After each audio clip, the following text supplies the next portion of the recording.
Student जो है वो पढ़ाई करने की कोशिश करते हैं। तो इसी प्रकार ये चल रहा है।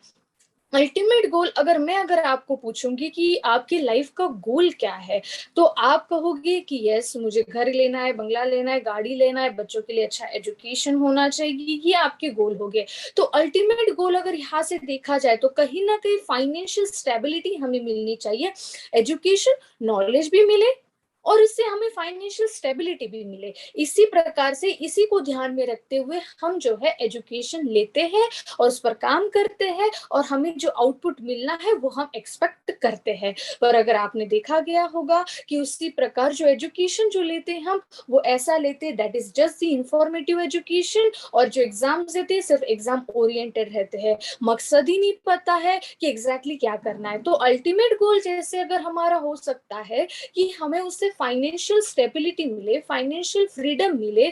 क्या एजुकेशन लेकर फाइनेंशियल फ्रीडम के लिए हम काम करते हैं, पर क्या एजुकेशन में, क्या कहीं स्कूल और कॉलेज में ये पढ़ाया जाता है कि आपको मनी कैसे अर्न करना है, उसको कैसे मेंटेन करना है, उसको कैसे सस्टेन करना है, उसका कैसे अच्छा उपयोग होना चाहिए, वो कैसे इन्वेस्ट करना है आपको, वो कैसे बढ़े और कैसे प्रॉपरली अच्छी तरीके से अच्छी जगह उसका यूज हो, ये कोई भी नहीं बताता है। अल्टीमेट गोल अगर फाइनेंशियल फ्रीडम होना है तो कहीं भी बच्चों को लेकर कभी भी नॉलेज नहीं दिया जाता है कि एग्जैक्टली एजुकेशन क्यों होता है, पैसे क्यों कमाने चाहिए, क्या करने के बाद अच्छी तरीके से आप पैसे कमा सकते हो, ये एजुकेशन बच्चों को नहीं मिलता है। इसलिए अगर आप देखोगे एट द एज ऑफ 17-18 बच्चे कहते हैं कि मुझे पैसे कैसे कमाना है।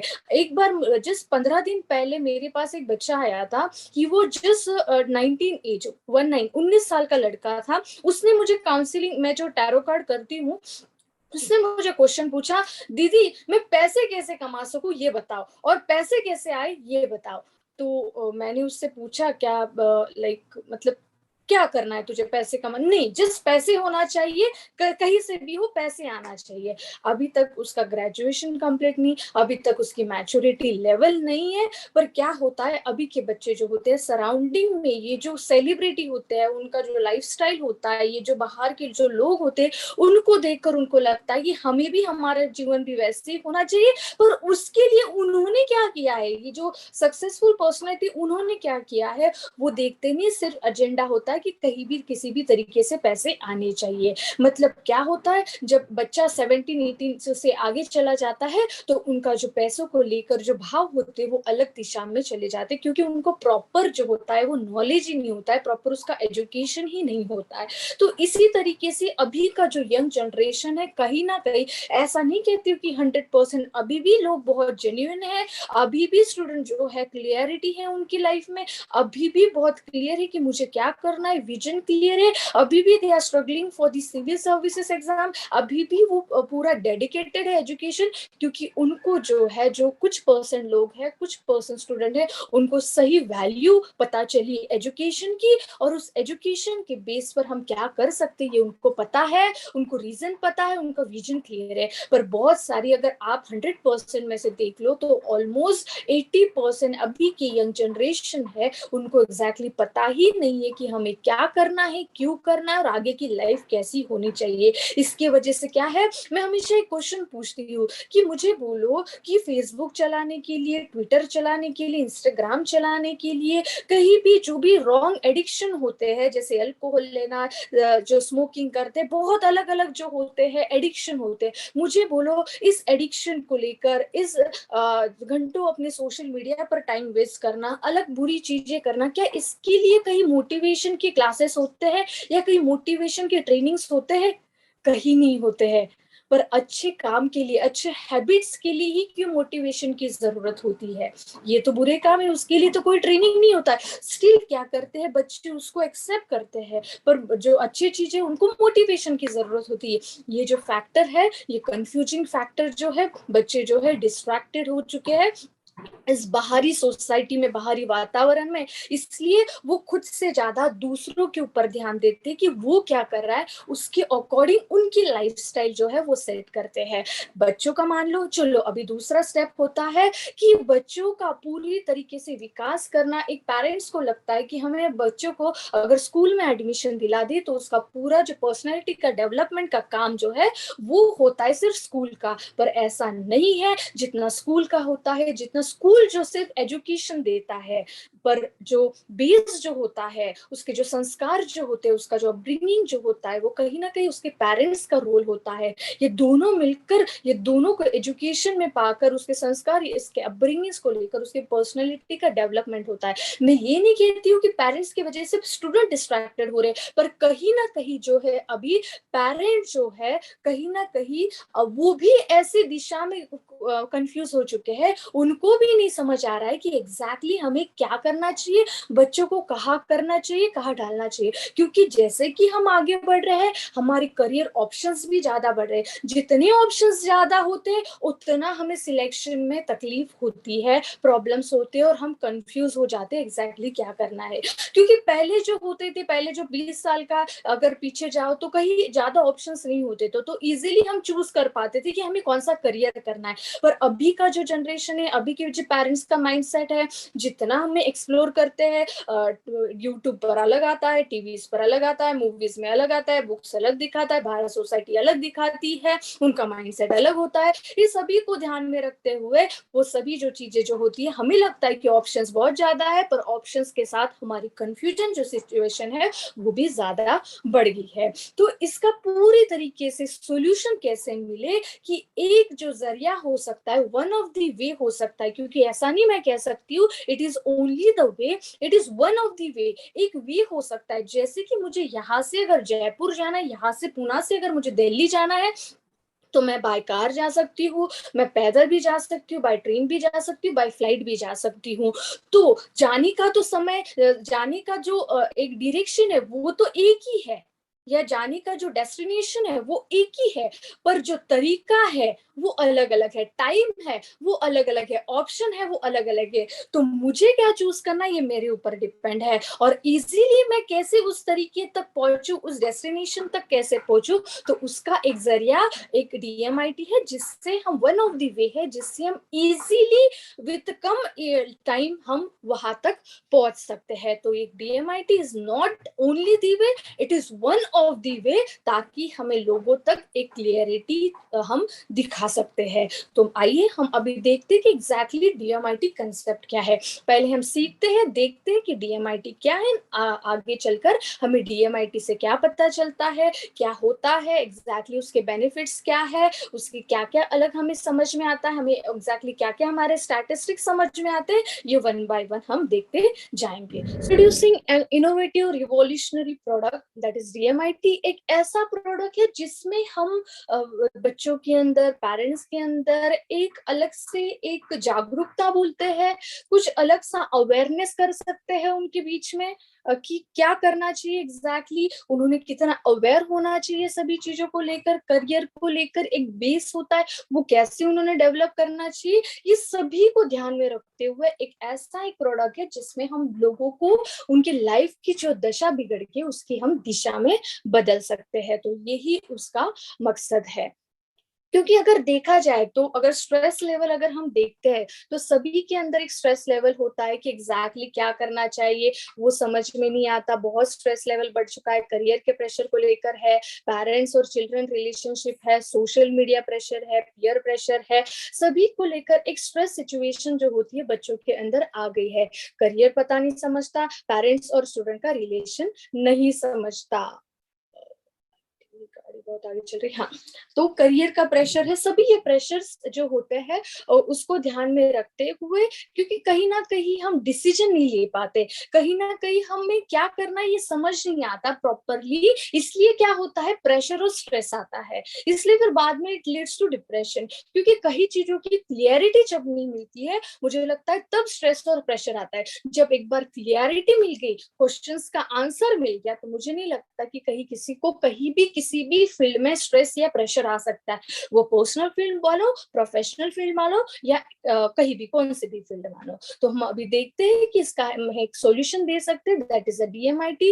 तो ये डीएमआईटी कांसेप्ट क्या है? That is first, what is dermatoglyphics? Dermato मतलब डर्मा मतलब एक स्किन, और उसके ग्लिफिक्स मतलब उसके जो कार्विंग्स होते हैं, उसके ऊपर जो रिजेस होते हैं, उसे हम ग्लिफिक्स कहते हैं। तो पूरा डर्मेटोग्लिफिक्स मतलब study of different fingerprints pattern, कि डिफरेंट फिंगरप्रिंट्स पैटर्न का स्टडी करना, इसे कहते हैं डर्मेटोग्लिफिक्स। इसके साइंटिस्ट है डॉक्टर हारोल्ड कमिंस। इन्होंने इस पर रिसर्च करके ये देखा है कि हमारे फिंगरप्रिंट्स कितने टाइप्स के होते हैं, अलग अलग क्या क्या पैटर्न्स होते हैं, उसके अलग अलग क्लासिफिकेशन, उसके कैरेक्टरिस्टिक्स क्या होते हैं, उसके ऊपर पूरा स्टडी किया गया है। क्योंकि ये देखा गया है कि बच्चा जब होता है, वो एक माँ के पेट में जब होता है, तब उसकी जो डेवलपमेंट होती है, उसके जो फिंगरप्रिंट्स की डेवलपमेंट जो होती है, और उसके जो हाथों की जो ब्रेन होता है और उसके फिंगरप्रिंट्स की डेवलपमेंट दोनों की साथ में होती रहती है। और उस पर ध्यान देकर, उस पर स्टडी करके ये पता चला कि जो फिंगरप्रिंट्स है और जो हमारा दिमाग होता है, दैट इज अ ब्रेन होता है, that are correlated to each other. उसका एक कोरिलेशन है, और उस कोरिलेशन को दर्शाने वाली एक रिपोर्ट जनरेट होती है, that is a DMIT report. 13 to 21 जब वीक होता है, तब उसके ब्रेन की डेवलपमेंट और उसके फिंगरप्रिंट की डेवलपमेंट साथ में होती रहती है। उस पर ऑलमोस्ट 200 ईयर्स का रिसर्च है, 11,000 रिसर्च पेपर उस पर बने हुए हैं। मतलब इस पर पूरा जो है प्रॉपर रिसर्च और प्रॉपर लोगों ने इस पर काम करके ये रिजल्ट निकाला है।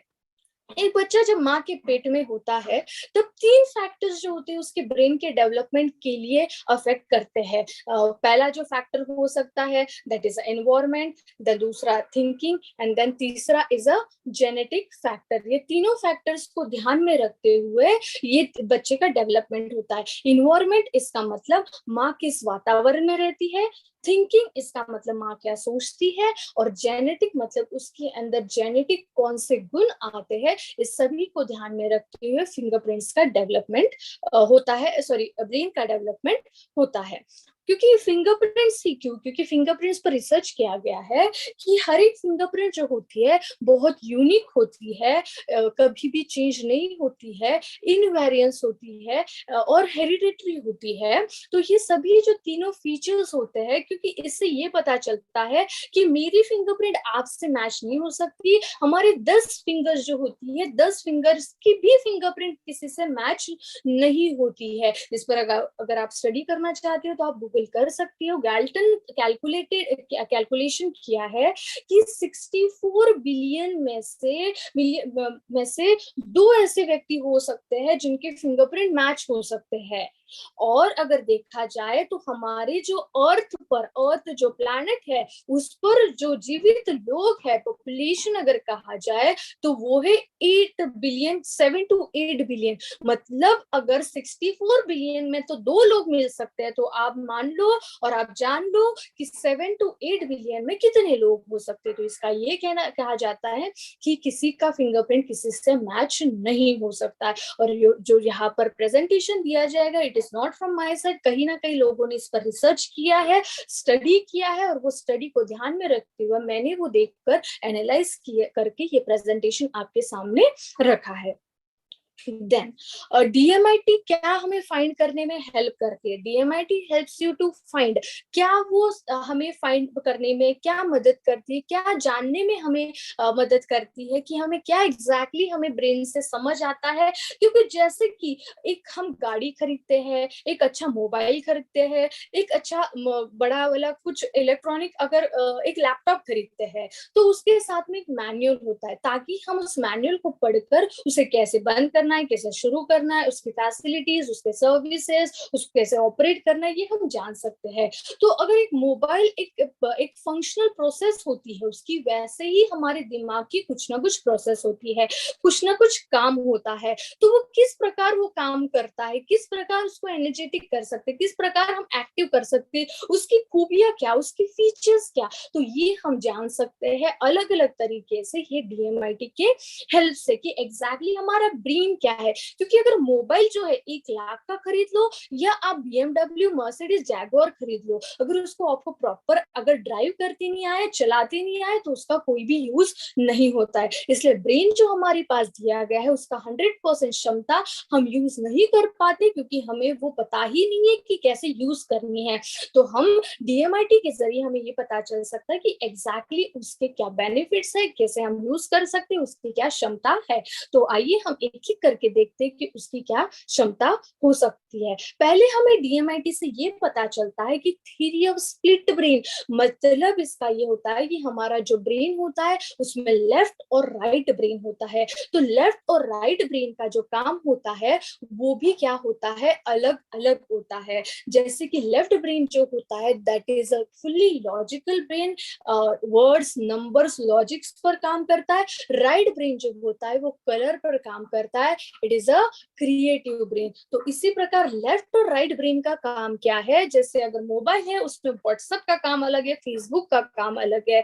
तो व्हाट्सएप और फेसबुक का क्या क्या अलग अलग काम है, तो ये समझ में आता है, क्योंकि बहुत लोगों को पता ही नहीं कि ऐसे 2 पार्ट्स होते हैं और 2 पार्ट का भी फंक्शन अलग अलग होता है। तो ये लेफ्ट और राइट ब्रेन का क्या काम है, कितना परसेंट वो कैसे काम करता है, तो ये DMIT से समझ आता है।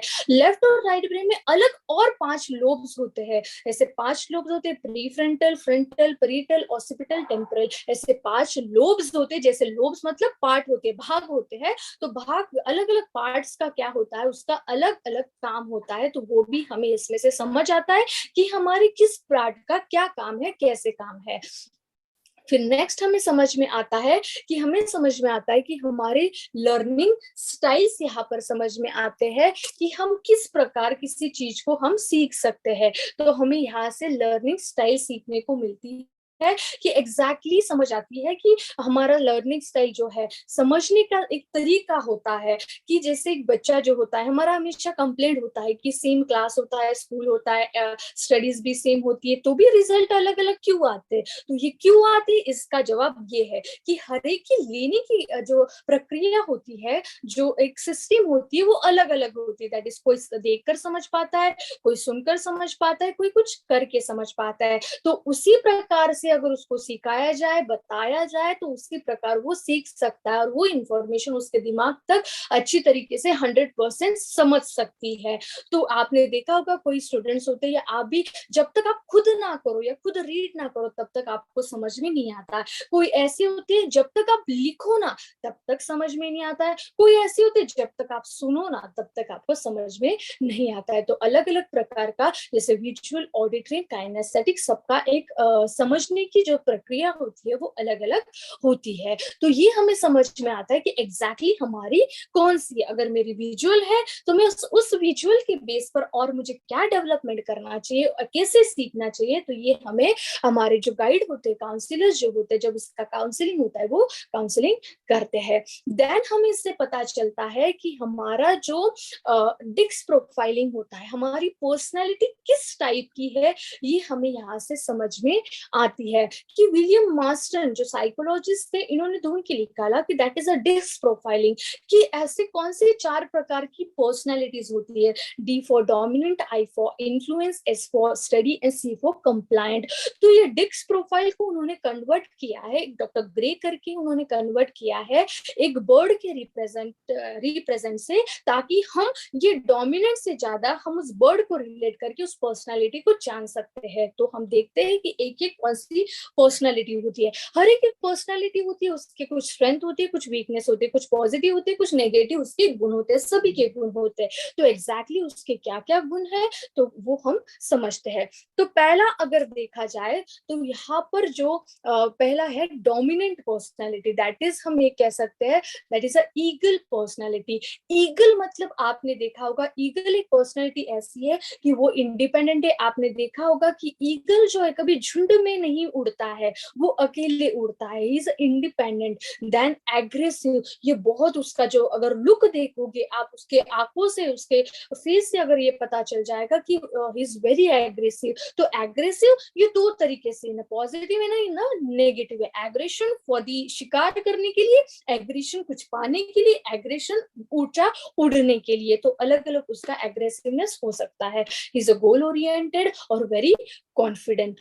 दूसरा ये जो होता है इसमें personality, that is a influential personality. Influential personality इसका मतलब ये होता है कि ये जो पर्सनैलिटी होती है, that is a peacock personality.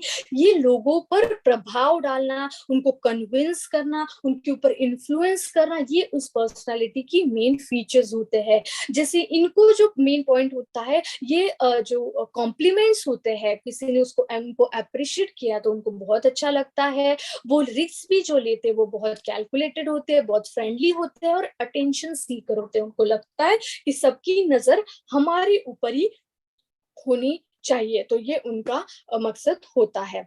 Then आता है कंप्लायंट। कंप्लायंट मतलब हम हिंदी में उसे कह सकते हैं अनुपालन। तो उससे हम डिनोट करते हैं आउल जो होता है उससे, कि एक आउल जो होता है उसका क्या होता है कि ये बहुत ऑब्जर्वर होता है, ऑब्जर्व करता है, बहुत क्यूरियस होता है, न्यू कोई जानने के लिए क्यूरियस होता है, रूल मेकर होता है कि मैंने जो बनाया है रूल्स वो सभी ने मानने चाहिए, और बहुत ही परफेक्शनिस्ट होते हैं। तो ये जो होते हैं एक कंप्लायंट पर्सनालिटी के गुण होते हैं। एंड देन आता है लास्ट स्टडी। स्टडी मतलब एक जो डव जो नेचर होता है, स्टडी जो होता है उसका नेचर मतलब जो जैसे ये काम होता है, बहुत शांत होता है, हार्ड वर्कर होता है, उसको एंकरेजमेंट की जरूरत होती है, और पीपल ओरिएंटेड होता है, लोग उसके आजू बाजू होने चाहिए। तो ऐसी उस टाइप की पर्सनैलिटी होती है। तो इसी प्रकार ये 4 पर्सनैलिटी होती है। तो इससे समझ आ जाता है कि आपकी पर्सनैलिटी कौन सी है, आपकी पर्सनैलिटी का मैचिंग किस पर्सनैलिटी से हो सकता है, आपकी पर्सनैलिटी के क्या स्ट्रेंथ है, क्या वीकनेस है। अगर कोई वीकनेस है तो उसके ऊपर कैसे काम करना चाहिए, और उसके ऊपर कैसे काम करके उसको स्ट्रेंथ में कैसे कन्वर्ट करना चाहिए। तो ये हमें सभी चीजें इससे समझ में आती है। And then next is the questions. हमें क्वेश्चंस इससे समझ में आते हैं। आप सभी ने आईक्यू के बारे में सुना होगा। आईक्यू कितना स्ट्रांग है, अभी किसी को अगर जज करना है तो उसके मार्कशीट के बेस पर हम उसको जज करते हैं, उसके आईक्यू के बेस पर हम जज करते हैं। पर मुझे पता है, या आपने भी देखा होगा, या अगर इतिहास अगर आप पढ़ोगे बड़े लोगों का, तो आईक्यू नहीं पर उनके जो बाकी के जो गुण होते उसके बेस पर भी, उनका एजुकेशनल बैकग्राउंड जो होता है इतना स्ट्रांग ना होने के बावजूद भी, बहुत पर्सनालिटी जो होती है, सक्सेसफुल पर्सनालिटी आज कहीं ना कहीं रिनाउंड हुई है, नेम और फेम उनको मिला है। वो किसके बेस पर, आईक्यू के बेस पर, यस कुछ पर्सनालिटी हो सकती है, पर मोस्ट ऑफ द पर्सनालिटी अगर आप देखोगे तो उनके अंदर ऐसे क्या गुण होते हैं जिसके अंदर, जिनको पाकर या उसके ऊपर काम करके उन्हें वो जो है भीड़ से अलग क्यों माने जाते हैं, वो क्यों सक्सेसफुल पर्सनालिटी माने जाते हैं, ऐसे क्या उनमें गुण होते हैं, क्या उनमें अलग अलग क्वेश्चंस होते हैं, वो हम एक एक करके हम देखते हैं।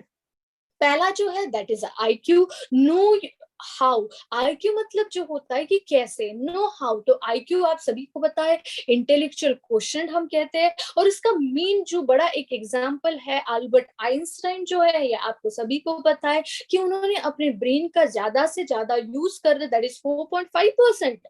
स्टिल 4.5% ब्रेन यूज करके है इज मोस्ट इंटेलेक्चुअल पर्सन।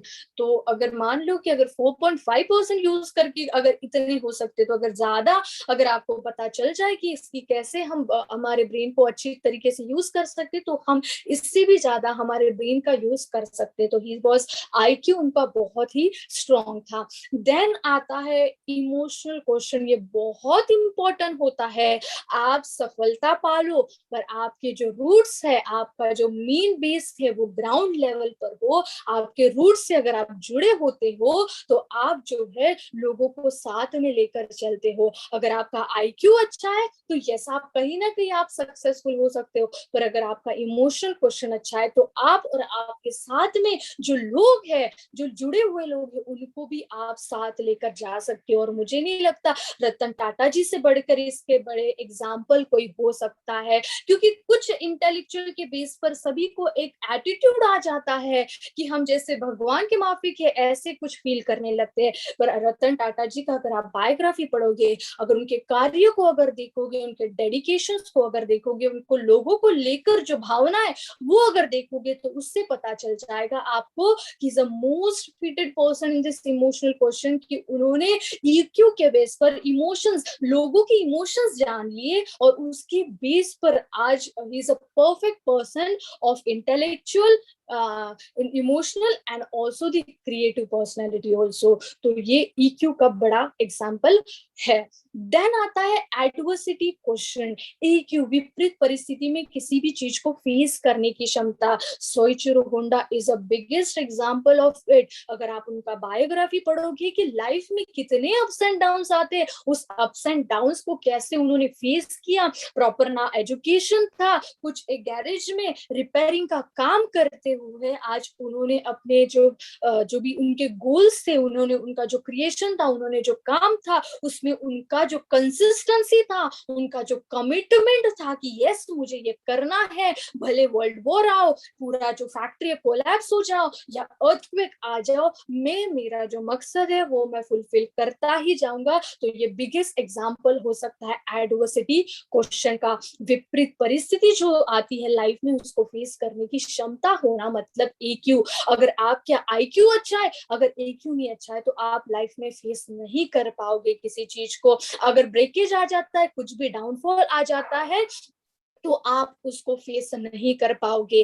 तो ये EQ का होना बहुत जरूरी है, क्योंकि आपको अगर पता है लाइफ में कि ये रोड से जाने के बाद उसमें खड्डे हो सकते, गड्ढे हो सकते, तो आप उसमें क्या करोगे, ये माइंडसेट करके चलोगे कि यस मेरे जो इस रोड पर अगर मुझे जाना है, रास्ते पर जाना, उसमें खड्डे हो सकते, तो मुझे थोड़ा संभलना भी है और थोड़ा चलना भी है, थोड़ा संभलना भी है, थोड़ा चलना भी है। तो ये अगर क्लियरिटी हो, क्योंकि हम अक्सर बच्चों को ये बताते हैं कि तुझे सफल कैसे होना है, पर हमें ये नहीं बताते हैं कि असफलता को कैसे स्वीकार करना है। तो एडवर्सिटी क्वेश्चन आपको ये बताता है कि आप में वो क्षमता कितनी है कि आप उसको कैसे मात दे सकते हो। अगर बच्चों को, अगर हमें ये क्षमता, ये पता चल जाता है कि इस रास्ते पर गड्ढे हो सकते हैं, आपको संभल कर जाना है, तो गड्ढे आने पर हमें क्या लगता है कि यस हमें पता था आने वाले, तो हम उसी प्रकार उसको फेस करने की ताकत भी पहले से हम मेंटली प्रिपेयर्ड रखते हैं। तो EQ बहुत जरूरी होता है। And then comes the creative question. जो आज तक जो क्रिएशन आप देख रहे हो, तो ये क्रिएटिव बेस पर है। इससे बड़ा एग्जांपल राइट ब्रदर्स का एग्जांपल नहीं हो सकता है, क्योंकि एक सिर्फ आइडिया कि जैसे एक बर्ड उड़ सकता है, एक पंछी उड़ सकता है, वैसे इंसान क्यों नहीं, वो सिर्फ आइडिया को लेकर काम किया और आज हम एक जगह से दूसरी जगह कम समय में हम जा सकते हैं। ये इनके ही बेस पर होता है। इनकी आइडिया जो है वो सिर्फ idea, creativeness is just the idea. एक आइडिया, जैसे अमेज़न है, उन्होंने एक आइडिया थी उनकी कि सर्विस इंडस्ट्री में काम करना है, खुद का प्रोडक्ट नहीं होना चाहिए, सर्विस देना है हमें, और वो आइडिया को लेकर काम किया। आज ओयो होटल्स है, ओला है, उबेर है, फ्लिपकार्ट है, पेपल है, पेटीएम है, फोन पे है, ये सभी जो चीजें क्या है, जस्ट एन आइडिया। आइडिया के बेस पर ही आज लोग जो है वो कितने, एक आइडिया थी मुकेश अंबानी जी की कि पहले जो है जो कार्ड है या जो रिचार्ज है वो फ्री मिलता जाए, जो एक प्रमोशन किया कि फ्री का दिया, और फिर बाद में क्या किया कि उसी जो प्लान को चार्ज करना स्टार्ट कर दिया। मतलब ये क्या था उनका आइडिया कि how to collect the audience, how to collect the people, और ये नेटवर्क कैसे बनाए। पहले उन्होंने नेटवर्क बनाया and then it converted into the net worth। तो यही क्रिएटिवनेस का एक एग्जाम्पल हो सकता है। And then comes the visionary, and the most visionary person I can see that is a Tesla. तो एक टेस्ला जो इलॉन मस्क है, कि ये जो बंदा है वो आज का सोचता नहीं है, वो 20 साल के बाद क्या होगा, क्या जरूरतें आएगी, क्या करना चाहिए, ये आगे का सोचता है और आज काम करता है। मैं वापस रिपीट करना चाहूंगी, ये सोचता तो 20 साल के आगे का है, पर काम जो करता है वो आज में ही वो करता है। तो इससे बड़ा विजनरी एग्जाम्पल आई थिंक मैंने जाना नहीं और मैंने देखा नहीं। तो अगर आप इनका बायोग्राफी पढ़ोगे तो आपको उनसे पता चल जाएगा कि he is most visionary person. तो ये सभी जो इमोशनल क्वेश्चंस हो गया, AQ हो गया, CQ हो गया, ये सभी जो हमें इससे पता चलता है। तो इसे जानकर, ये एग्जांपल्स को जानकर इतना तो आपको समझ आ गया होगा कि ये जो है सिर्फ IQ नहीं होता है, बाकी के जो क्वेश्चंस है वो भी जरूरी होते हैं। Then comes the 8 types of multiple intelligence, की ऐसे कौन से 8 टाइप्स ऑफ मल्टीपल इंटेलिजेंस होते हैं वो हम देखते हैं। तो हम अभी बात करेंगे डॉक्टर हार्वर्ड गार्डनर, जिन्होंने 8 टाइप्स ऑफ मल्टीपल इंटेलिजेंस है वो ढूंढ के निकाले।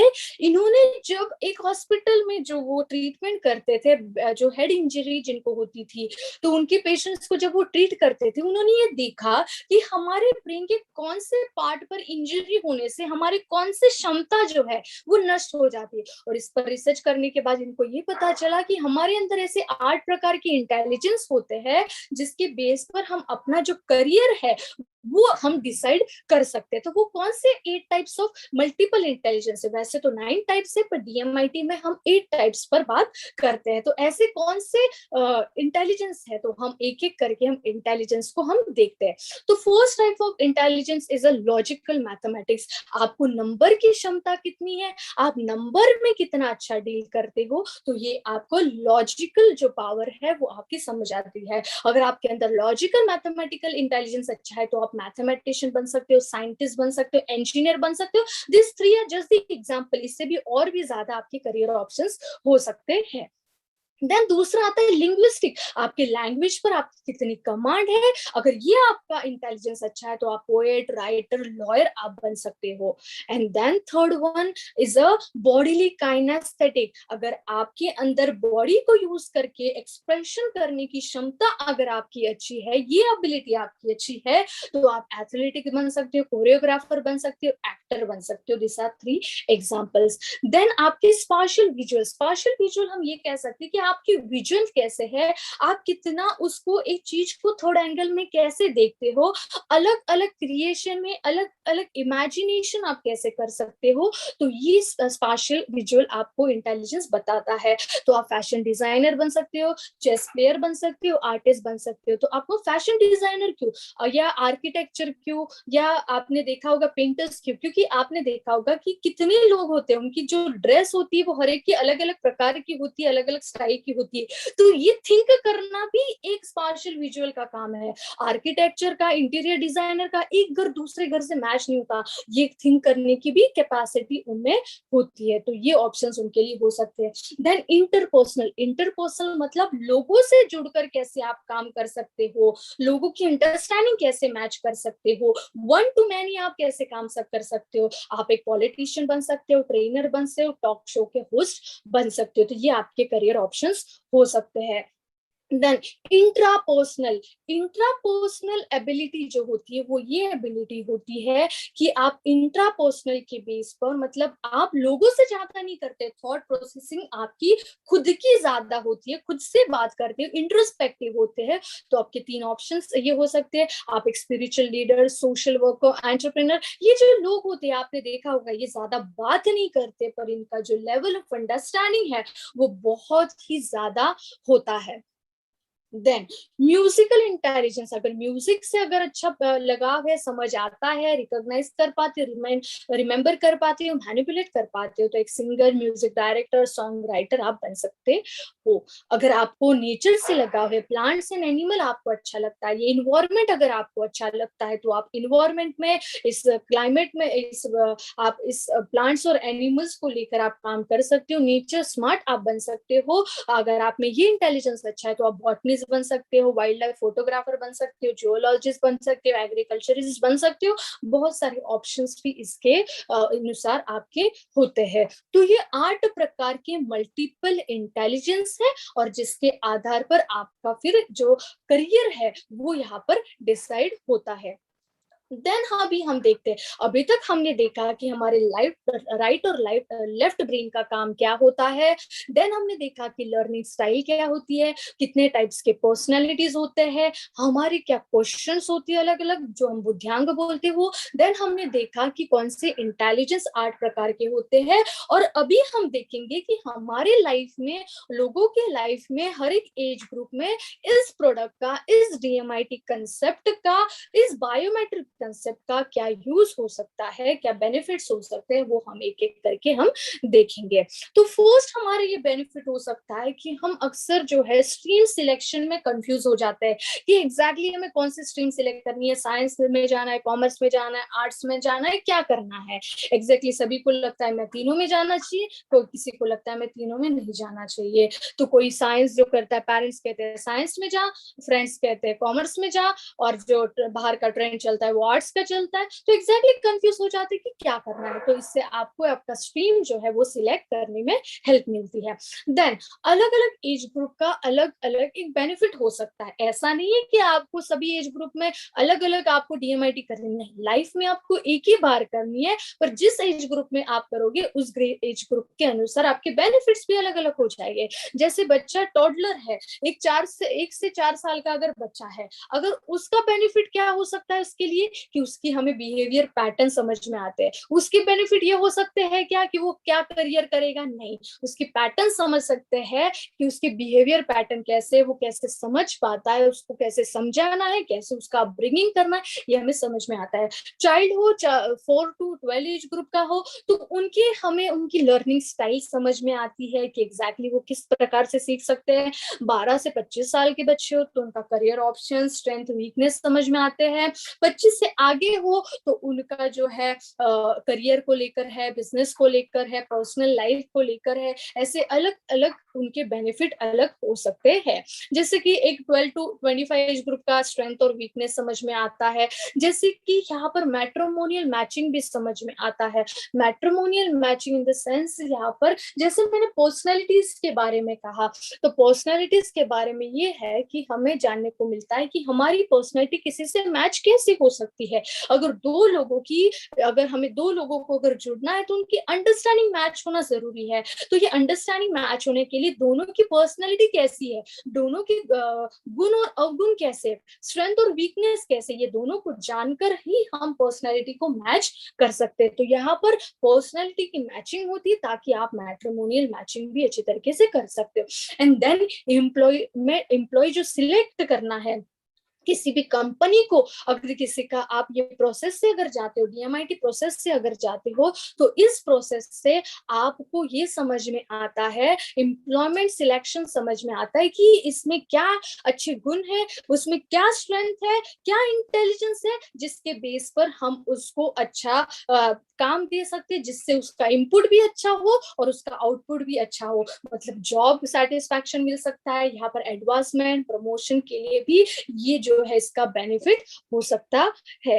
एंड द लास्ट, एक डीएमआईटी एक ऐसी प्रोसीजर है जिसमें हमारे फिंगरप्रिंट्स लिए जाते हैं, वो 30 टाइम्स लिए जाते हैं फिंगरप्रिंट्स। और इस फिंगरप्रिंट्स का जो होता है प्रॉपरली, इसका स्कैनिंग होता है, इसका रिपोर्ट जनरेशन होता है, इसका प्रॉपर काउंसलिंग किया जाता है। ये सभी प्रोसेस से जाकर हमारी एक रिपोर्ट जनरेट होती है। तो ये डीएमआईटी कंसेप्ट से हमें ये सभी जो चीजें हैं वो समझ में आती है।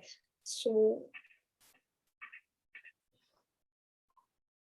होपफुली मुझे लगता है कि आपने ये पूरा जो डीएमआईटी प्रोसेस है कि एग्जैक्टली क्या होता है डीएमआईटी, कैसे हमें काम कर सकता है, उसके कैरेक्टरिस्टिक्स क्या है, उसके फीचर्स क्या है, क्या बदलाव ला सकता है, ये जानकर, हमारे वीकनेस को जानकर हम कैसे डेवलपमेंट कर सकते हैं।